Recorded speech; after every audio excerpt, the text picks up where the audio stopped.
Module 1. Lancez votre programme d'affaires. Diriger votre propre entreprise peut devenir une des plus grandes sources de satisfaction de votre vie. Ce programme est présenté par la Société économique de l'Ontario dans le but de vous aider à mettre votre affaire sur pied. Si vous voulez que votre entreprise soit un succès, il faut comprendre le marketing, la finance, les aspects juridiques et les ventes. Voilà le but du programme, vous aider à comprendre les composantes qui vous seront nécessaires. Avant d'entrer dans le vif du sujet, commençons par une définition du succès. Je suis persuadé que chaque personne a une définition différente, alors mettez-vous au travail sur votre définition à vous. Qu'est-ce qui vous importe le plus? Est-ce que lancer votre propre affaire, c'est parce que vous voulez gagner plus d'argent, parce que vous voulez être libre d'avoir ce que vous désirez quand vous le désirez? Votre famille est sans doute importante pour vous et vous voulez diriger une bonne entreprise parce que vous voulez passer plus de temps avec eux. Peut-être que vous voulez simplement être le plus fort ou le meilleur sur le marché. Il se peut que vous soyez l'une de ces personnes qui veulent diriger son affaire tout en s'amusant tous les jours. En bâtissant une entreprise à succès, vous pouvez atteindre tous ces buts. Je vous encourage donc à créer une entreprise à succès que vous aimerez. Comment y parvenir? J'ai trouvé que beaucoup de dirigeants d'entreprise réussissent parce qu'ils possèdent déjà certains attributs. Ils gardent les yeux fixés sur leur but. Les dirigeants d'entreprise établissent des objectifs. Ils sont disciplinés, c'est essentiel. Ils doivent comprendre qu'il faut faire le nécessaire en matière de marketing, de vente et de tous les éléments qui sont importants au succès d'une entreprise. Il faut mettre la main à la pâte. Il faut être bon planificateur. Nous allons donc nous pencher sur les plans d'affaires, les plans marketing. Il faut apprendre à planifier. Et souvent, vous devrez travailler plus fort et probablement plus intelligemment que le commun des mortels, surtout pendant les étapes de démarrage. Comprenez donc que les dirigeants d'entreprise sont orientés vers les buts, qu'ils sont disciplinés, qu'ils sont de bons planificateurs et qu'ils sont prêts à travailler fort. Parlons de certains avantages et inconvénients liés à la conduite de sa propre entreprise. D'abord, c'est vous qui déterminez le montant de votre salaire mensuel. C'est un des gros avantages. La seule chose qui vous limite est vous-même. C'est vous le patron et c'est vous qui fixez les règles du jeu. Vous pouvez alors créer l'entreprise que vous aimez, fixer les règles que vous voulez et vous donner la possibilité de faire ce que vous adorez faire. À mon point de vue, c'est là l'un des plus beaux avantages. Si vous créez la bonne affaire, vous pouvez adorer ce que vous faites tous les jours. C'est vous qui déterminez votre avenir et vous êtes responsable de votre propre succès. C'est vraiment à vous de voir. Vous pouvez utiliser vos talents pour générer de la richesse. Voilà quelques-uns des avantages clés et donc quelques raisons de lancer votre propre entreprise. Cependant, il existe aussi des inconvénients et je veux que vous en soyez conscient. Le premier, c'est que vous ne recevrez probablement pas de salaire régulier, surtout pendant les étapes de démarrage. Comprenez donc cet inconvénient et soyez-en conscient. Vous risquez de tout perdre. Comprenez que c'est une chose qui peut arriver et que vous devez donc essayer de vous en défendre le plus possible. Au début, vous serez probablement à court d'expérience. Je suis sûr que vous avez entendu des propriétaires d'entreprises qui disaient qu'ils avaient énormément appris dans les premiers temps et vous allez sans doute avoir la même expérience. Vous allez commencer par travailler de longues heures et je veux que vous soyez prêt à assumer cette charge, non seulement pour vous, mais pour votre famille aussi. Il faut qu'ils sachent qu'il y aura probablement beaucoup de travail à faire. Vous êtes responsable de toutes les décisions prises dans le cadre de vos affaires, qu'elles soient bonnes ou mauvaises. Soyez donc avertis qu'il y aura des décisions à prendre et souvent, aux étapes de démarrage, il faut tout faire soi-même. Je suis persuadé que vous avez entendu de la bouche de propriétaire « je tiens les livres, c'est moi le comptable, je fais le nettoyage, je fais tout ce qu'il faut pour faire marcher mon entreprise ». C'est surtout au début que cela arrive. À mesure que votre entreprise se développe, on peut donc espérer que vous pourrez demander à des employés de faire ces choses-là. Ce programme est composé de 10 modules. À la fin de chaque module, je vous encourage à faire l'exercice qui s'y trouve et d'avancer au module suivant. Nous avons des modèles qui accompagnent chaque module. Il y a des modèles de plan d'affaires, des modèles financiers, etc. Et je vous conseille vraiment de les utiliser. Ils aideront vraiment à mettre votre entreprise sur la bonne voie. Avant de commencer à travailler sur votre plan d'affaires, il y a une ou deux choses que je vous encourage à faire. Commencez d'abord par avoir votre vision de l'entreprise. Réfléchissez-y. Que va devenir votre entreprise? Imaginez de votre affaire dans 5 ans. Quelle forme va-t-elle prendre? Où va-t-elle être située? Combien d'employés y aura-t-il? Qui seront vos clients? Tous ces éléments de vision vous aideront à composer un meilleur plan d'affaires. D'ailleurs, si vous consultez un conseiller, sa compréhension de votre vision l'aidera à mieux la réaliser. Commencez donc par votre vision d'entreprise. Pourquoi un plan d'affaires? À mon point de vue, un plan d'affaires est important parce qu'il vous oblige à ranger vos pensées dans un ordre logique. Il vous aide à simuler la réalité et à anticiper les embûches. De plus, vous basez vos décisions sur des faits et des chiffres plutôt que sur une intuition. J'ai souvent dit à des propriétaires d'entreprises que leur plan d'affaires ne leur garantit pas le succès, mais au moins, il aide à vérifier la viabilité de leur idée d'entreprise. De plus, si vous mettez un plan d'affaires dans les mains de votre conseiller, il aura beaucoup plus d'informations pour vous aider, vous guider à travers le processus. Un plan d'affaires vous aide à éliminer des défauts potentiels dans votre idée d'entreprise et vous aide à prendre de bonnes décisions d'affaires. Avant de commencer votre plan d'affaires, pensez à vos lecteurs. Pour un propriétaire d'entreprise, le plan d'affaires est probablement l'un des documents les plus utiles pour lui-même, mais souvent on prépare un plan d'affaires parce que quelqu'un l'a demandé. Quelqu'un a demandé d'avoir un plan mis au point pour eux. Je vous encourage à préparer un bon plan d'affaires d'abord pour vous-même et en même temps pour le lecteur visé. Commençons par une ébauche de plan d'affaires. À la première page de votre plan, inscrivez votre nom et votre logo. Le contenu doit être clairement détaillé. Pour que le lecteur comprenne que s'il approuve votre prêt ou votre plan d'affaires, il peut vous répondre immédiatement par téléphone ou par courriel. Inscrivez la date sur votre plan d'affaires. J'encourage tous les propriétaires d'entreprise à y inclure une table des matières très explicite pour que le lecteur, s'il veut regarder la section sur le marketing par exemple, puisse y accéder directement. Assurez-vous de faire une présentation professionnelle et de mettre l'accent sur une première excellente impression.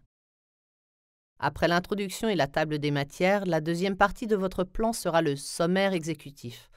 En réalité, je conseille aux propriétaires d'entreprise d'attendre la fin avant de rédiger leur sommaire exécutif, c'est-à-dire après avoir préparé l'ensemble du plan d'affaires.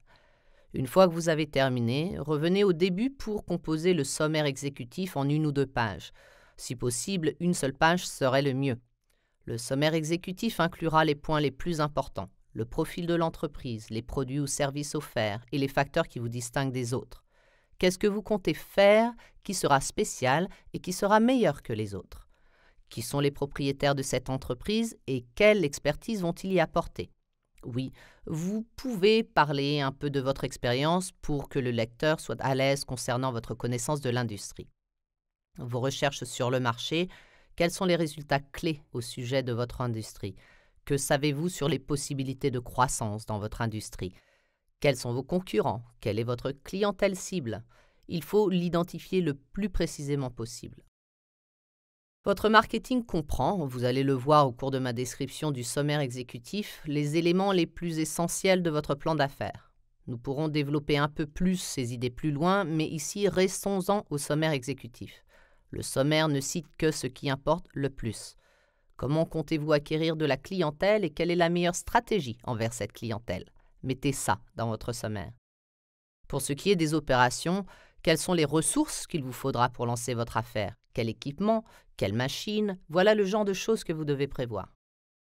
Du côté financier, combien d'argent va-t-il falloir mettre dans cette entreprise pour la mettre sur pied?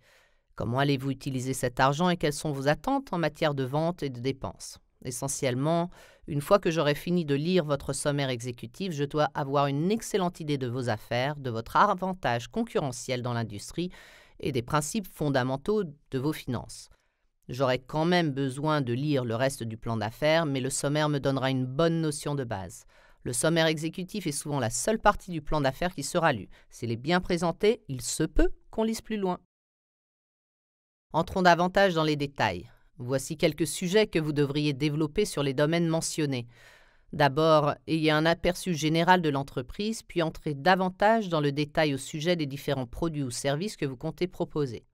S'il s'agit d'une entreprise existante, insérez une brève partie sur son passé. S'il s'agit d'une nouvelle entreprise, insérez une mention de votre expérience ou de vos connaissances en gestion ou celle de votre associé. Cela influencera la décision du lecteur.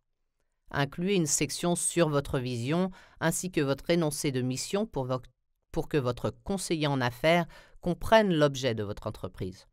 Insérez des renseignements sur votre équipe de direction, tels qu'un organigramme pour montrer au lecteur les gens qui vont qui vont gérer les différents aspects de l'entreprise. Votre statut juridique, c'est-à-dire comment vous allez structurer votre entreprise. Comptez-vous fonctionner comme un propriétaire unique? Allez-vous former une association? Ou pensez-vous vous constituer en société? Votre situation géographique, surtout si l'entreprise est un commerce de détail, aura une influence importante sur la décision de votre lecteur. Réfléchissez donc à ces aspects et incluez les éléments les plus importants dans votre plan d'affaires ainsi que dans vos buts et dans vos objectifs. N'oubliez pas que si je suis le lecteur de votre plan d'affaires, je veux savoir que vous avez des buts et des objectifs précis et que vous avez bien réfléchi à tout cela.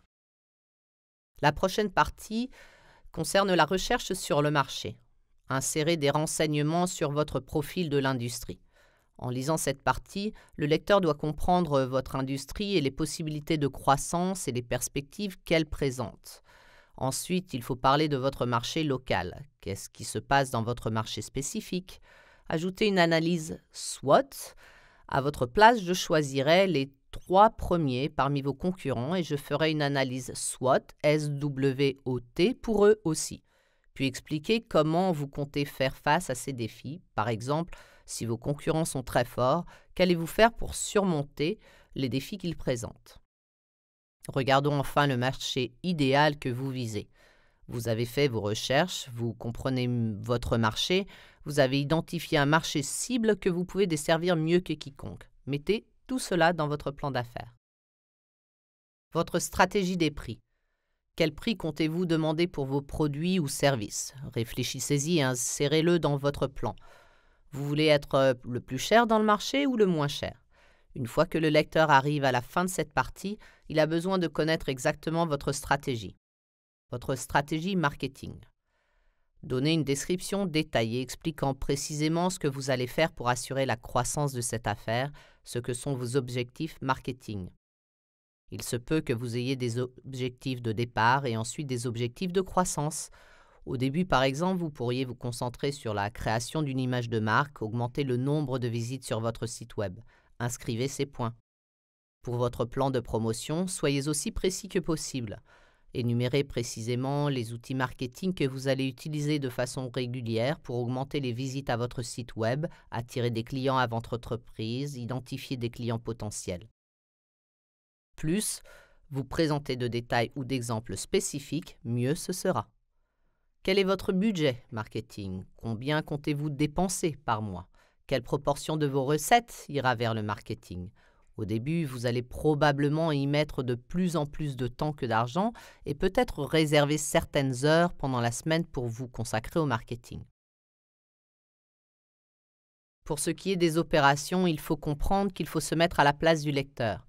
Après avoir lu cette section, il ou elle doit comprendre votre entreprise. Quelles sont les dépenses en capital au départ? Quelles machines, quels équipements devez-vous acquérir? Plus vous donnez de détails, mieux ce sera. Bien sûr, si vos affaires se font en ligne ou si vous travaillez à partir de votre sous-sol, ces considérations ne sont pas si importantes. Mais pensez toujours à votre lecteur, à ce qui va influencer sa décision. Pour ce qui est d'autres affaires juridiques, avez-vous besoin de permis ou de licence? Du côté droit de l'écran, vous verrez bizpal.ca. Ce site vous renseignera sur les permis que vous devez demander dans votre ville. Quant au personnel, combien de personnes par exemple voulez-vous recruter? Comment allez-vous les former? Toutes ces considérations sont importantes et il faut y réfléchir avant de mettre votre entreprise en marche. Quant à votre production et à vos procédés, vous pourriez ajouter un schéma pour expliquer le processus que vous allez mettre en œuvre. Assurez-vous de regarder les risques et comment vous allez y faire face. Rappelez-vous que le lecteur voudra savoir que vous avez pensé à tous les risques impliqués dans l'exploitation de cette entreprise. Les éléments financiers constituent une partie essentielle de votre plan d'affaires. Je vous encourage donc à passer du temps sur cet aspect. Pour certains d'entre nous, la finance nous dépasse un peu. Je vous encouragerai à chercher un comptable pour vous aider avec cela. Quels sont vos coûts de démarrage? Où allez-vous chercher de l'argent pour financer cette entreprise? Ensuite, il faut considérer votre prévision des ventes. Quels sont les éléments que vous avez pris en considération? Sur quelle hypothèse vous êtes-vous basé pour en arriver à cette prévision de vente? Votre prévision de vente va vous aider à composer votre prévision de trésorerie et elle vous aidera à déterminer votre prévision de revenus et de dépenses et elle montrera au lecteur que vous avez bien réfléchi à toutes ces choses. Quels sont vos frais d'exploitation mensuels? Que votre entreprise soit installée dans ses propres locaux ou qu'elle soit exploitée à partir de chez vous, vous allez avoir des frais d'exploitation mensuels. Assurez-vous d'avoir une bonne idée de ces frais. Quel est le chiffre de vente qui constitue votre seuil de rentabilité? Combien d'heures devez-vous consacrer aux ventes? Combien de produits devez-vous vendre? Il faut tenir compte de ces considérations pour tester la viabilité de votre idée. Si le chiffre de vente qu'il vous faut est sérieusement trop élevé, il faudra peut-être changer votre modèle d'affaires. Alors, ne manquez pas d'étudier votre seuil de rentabilité. Votre prévision de trésorerie. Vous ne voulez pas vous trouver à court de fonds. Alors faites une prévision de trésorerie pour votre entreprise. Certaines banques et autres établissements vous demanderont une prévision de trésorerie sur 3 ans, alors donnez-leur ce qu'ils demandent. Mettez-vous donc à table avec votre comptable, faites une prévision de trésorerie sur 3 ans et présentez-la au lecteur. Vos prévisions de recettes et de dépenses. Vous devriez préparer ces prévisions aussi avec votre comptable. Je vous encourage à vous faire guider ici. Selon le modèle que vous utiliserez, on pourra vous demander d'y inclure un bilan. Encore une fois, asseyez-vous avec votre comptable. Si votre entreprise existe déjà, on va probablement demander un état financier historique. Examinez donc le modèle que la banque ou l'établissement financier vous aura donné et remplissez toutes les parties demandées. C'est utile pour eux, mais c'est également très utile pour vous. Je vous recommande donc de penser à cela et du côté droit de l'écran, vous verrez canadabusinessguide.ca, un site qui vous donnera une idée des sources de financement disponibles aux petites entreprises. Il reste encore des choses à joindre à votre plan d'affaires, mais souvenez-vous, rien que des éléments pertinents. Des renseignements sur des commandes fermes, des gens ayant signalé leur intention d'acheter votre produit, ce sont des choses à inclure dans le plan. Dans le cas d'une entreprise existante, mettez des antécédents pour permettre au lecteur de remonter et de se dire « D'accord, il fonctionne depuis 2 ans, voici les recettes qu'ils ont produites ». Cela pourra influencer sa décision. Lorsque vous assemblez les éléments d'un plan d'affaires, sachez que vous ne pouvez y inclure que des renseignements exacts et pertinents. Assurez-vous de plus que la rédaction soit facile à lire pour une personne n'ayant pas de connaissances techniques. Normalement, je conseille aux propriétaires d'entreprise de composer un plan d'affaires d'environ 10 ou 20 pages, et je vous donne le même conseil. Mais mettez quand même tout ce que le lecteur a besoin de voir. S'il vous faut plus d'espace, ajoutez des pages à condition que les renseignements soient pertinents. Voici la clé de l'affaire. Les informations que vous pouvez inclure et que vous inclurez dans votre plan d'affaires doivent être tout à fait pertinentes. Résumons donc. Commencez par définir votre idée du succès.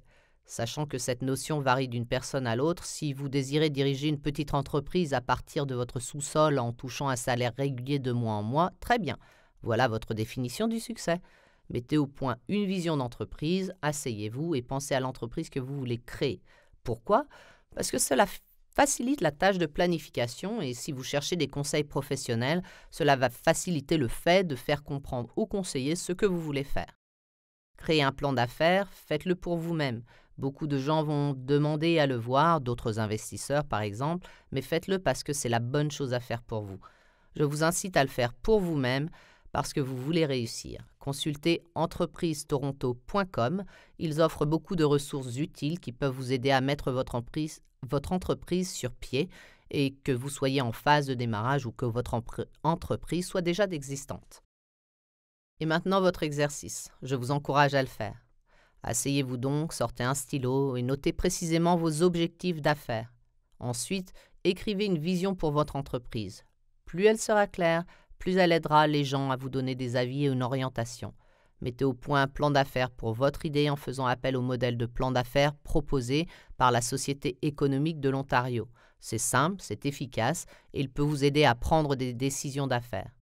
Diriger votre propre entreprise peut être une des choses les plus satisfaisantes que vous puissiez faire. Ce programme, présenté par la Société économique de l'Ontario, a été mis au point pour vous aider à mettre votre entreprise en route.